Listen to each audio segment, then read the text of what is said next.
ఓ హత్య కేసు ఛేదనలో పోలీసు జాగ్యం ఊహించని రీతిలో పనిచేసింది. కీలక పాత్ర పోషించి నిందితుడిని పట్టించింది.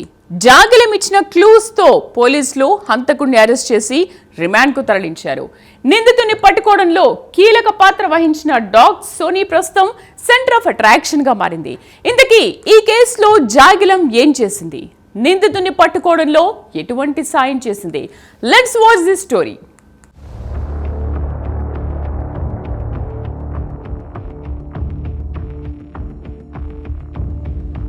కడప నగరంలో రిమ్స్ పోలీస్ స్టేషన్ పరిధిలో ఈ నెల 11వ తేదీన ఓ హత్య జరిగింది. వల్లెపు వెంకటయ్య అనే వ్యక్తిని ఓ వ్యక్తి దారుణంగా హత్య చేశాడు. ఈ మర్డర్ కేసును వారం రోజుల వ్యవధిలోనే పోలీసులు ఛేదించారు. ఎలాంటి క్లూస్ కూడా లేని ఈ కేసును పోలీసులు సవాల్గా తీసుకున్నారు. సీఐ రామకృష్ణారెడ్డి ఈ కేసు పర్యవేక్షించారు. రంగంలోకి దిగిన సీఐ వెంటనే క్లూస్ టీంను డాగ్ స్క్వాడ్ను రంగంలోకి దింపారు.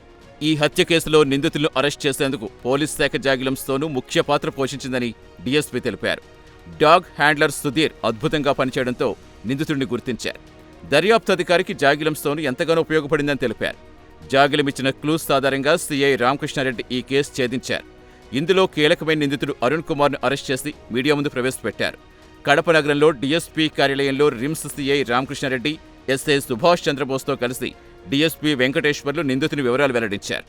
ఈ నెల 11వ తేదీ రిమ్స్ పోలీస్ స్టేషన్ పరిధిలో ఈ శ్రీరామ్ నగర్ కు చెందిన వెంకటయ్య అనే అతన్ని అతి కిరాతకంగా ఈ ఎన్జిఓ ఫ్లాట్స్ ఖాళీగా ఉన్న ఎన్జిఓ ఫ్లాట్స్ దగ్గర అతి కిరాతకంగా హత్య గావించబడినాడు. అదేవిధంగా ఈ సంఘటనపై 12వ తేదీ రిమ్స్ సిఐ రామకృష్ణారెడ్డి గారు కేసు రిజిస్టర్ చేసి దర్యాప్తు ప్రారంభించినాడు. ఈ హత్య కేసులో ఎటువంటి క్లూస్ కూడా లేవు. ఎవరు చంపినారు, ఎందుకు చంపినారు, ఏ కారణం చేత ఈ సంఘటన జరిగింది అనే దాని మీద కూడా ఎటువంటి క్లూస్ కూడా లేవు, ఎటువంటి లీడ్స్ లేవు. ఈ కేసులో ఇమ్మీడియట్ గా దర్యాప్తు అధికారి అయిన రిమ్స్ సిఐ గారు ఇమ్మీడియట్ గా క్లూస్ టీమ్ ని, అదే విధంగా డాగ్ స్క్వాడ్ ని ఇమ్మీడియట్ గా కీలక ఆధారాలు సేకరించడానికి వాటి సేవల్ని వినియోగించుకున్నాడు. ఇది ఈ కేసులో ఇమ్మీడియట్ గా ఆ సోను అదేవిధంగా డాగ్ హ్యాండిల్ అయిన సుధీర్ గారు ఆధ్వర్యంలో డాగ్ సోను దీంట్లో ఇమ్మీడియట్ గా సీన్ ఆఫ్ అఫెన్స్ కు తెప్పించబడ్డారు. ఆ డాగ్ సోను ఇమ్మీడియట్ గా ఈ ముద్దాయిని ట్రేస్ చేయడంలో అత్యంత చాకచక్యంగా దర్యాప్తు అధికారికి కేసు దర్యాప్తులో సహకరించింది. ఇమ్మీడియట్ గా దాని లీడ్స్ మేరకు సిఐ గారైన రామకృష్ణారెడ్డి గారు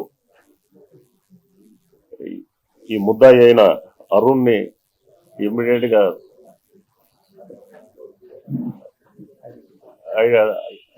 గుర్తించి అతన్ని ఇంటరాగేషన్ చేసి కేసుని డిటెక్ట్ చేశారు.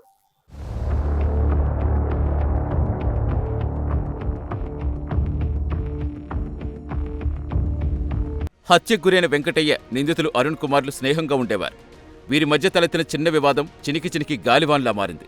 ఆ చిన్న గొడవే హత్యకు దారితీసిందని డీఎస్పీ వెంకటేశ్వర్లు తెలిపారు.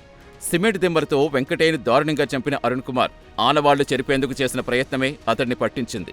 హత్య జరిగిన ప్రాంతంలో కాలిన గుడ్డలుండడంతో గమనించిన డాగ్ సోనీ వాటి ఆధారంగా నిందితుడిని గుర్తించడంలో దర్యాప్తు అధికారికి సహకరించింది. ఈ హత్య కేసులో ఇద్దరు ముద్దాలున్నట్టుగా డీఎస్పీ వెంకటేశ్వర్లు తెలిపారు. వాళ్ళిద్దరి మధ్య ఉన్న పెట్టి ఇష్యూ, అందులోనూ బాగా తాగినారు. తాగిన దాంట్లో వాళ్ళు మాట పెరిగి కొట్టేశారు. ఇతను ఇంకొకతను మందు కొట్టే టైంలో మాట పెరిగింది. సైలెంట్ గా వేసేసినాడు. వేసేసి సైలెంట్ గా వచ్చినాడు, ఏం తెలియదు అనుకోని. బట్ సిమెంట్ దిమ్మలు తీసుకొని కొట్టాడు. ఆయన ఫోటో కూడా తీశాడు.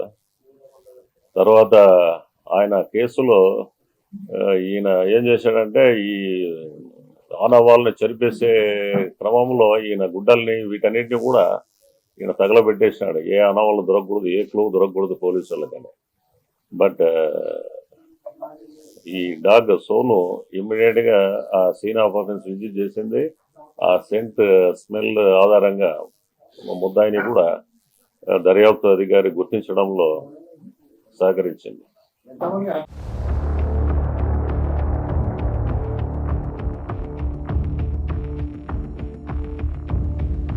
నిందితుడిని పట్టుకోవడంలో కీలక పాత్ర వహించిన డాగ్ సోనీ ప్రస్తుతం సెంటర్ ఆఫ్ అట్రాక్షన్గా మారింది.